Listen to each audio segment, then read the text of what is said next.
And இன்னொரு முக்கியமான விஷயம் உங்ககிட்ட நான் ஷேர் பண்ணணும்னு நினைச்சது என்னன்னா, இந்த சாதி மதத்தை வச்சு இந்த பிரிவினை வளர்க்கிற அந்த சிந்தனை பக்கமே போயிடாதீங்க. அந்த சிந்தனை உங்களையோ இல்ல உங்க மைண்டையோ டிஸ்டர்ப் பண்ற அளவுக்கு அதை அலோவ் பண்ணவே பண்ணாதீங்க. விவசாயிகள் என்ன சாதி மதம் பார்த்தா பொருளை விளைய வைக்கிறாங்க? தொழிலாளர்கள் என்ன சாதி மதம் பார்த்தா பொருளை உற்பத்தியில் ஈடுபடுறாங்க? இவ்வளவு ஏன் இயற்கை அம்சங்களான வெயில் மழையில சாதி இருக்கா, மதம் இருக்கா? எப்படி இந்த போதை பொருட்களை எப்படி நம்ம அறவே ஒதுக்கி வைக்கிறோமோ அதே மாதிரி இந்த சாதி மதத்தையும் ரொம்ப ஸ்ட்ரிக்டா தூரமா எவ்வளவுக்கு எவ்வளவு தூரமா அதை ஒதுக்கி வைக்கிறீங்களோ அவ்வளவுக்கு அவ்வளவு அதை தூரமா ஒதுக்கி வச்சிருங்க. அதுதான் எல்லாருக்குமே நல்லது.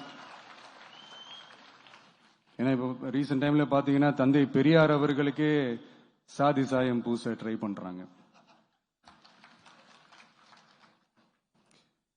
ஒன்றிய சிவில் சர்வீஸ் எக்ஸாம்ல கூட சாதி சாயம் பூசுற மாதிரி ஒரு கேள்வி ஒண்ணு கேட்டு வச்சிருக்கிறாங்க. இதையெல்லாம் வன்மையாக கண்டிக்கிறோம்.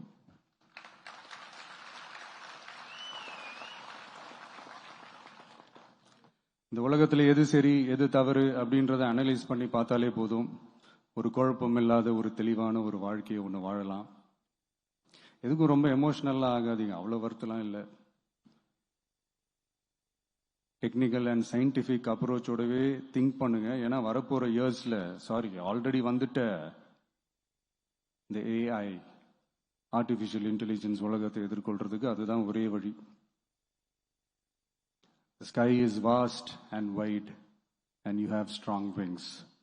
So feel free to fly like a bird with courage, conviction and confidence.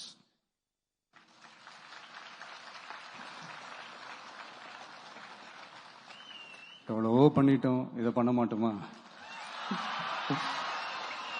எவ்வளவோ பார்த்துட்டோம், இதை பார்க்க மாட்டோமா அப்படின்ற அந்த பாசிட்டிவ் நோட்டோடவே டிராவல் பண்ணுங்க. கான்பிடண்டா இருங்க. நல்லதே நடக்கும். வெற்றி நிச்சயம்.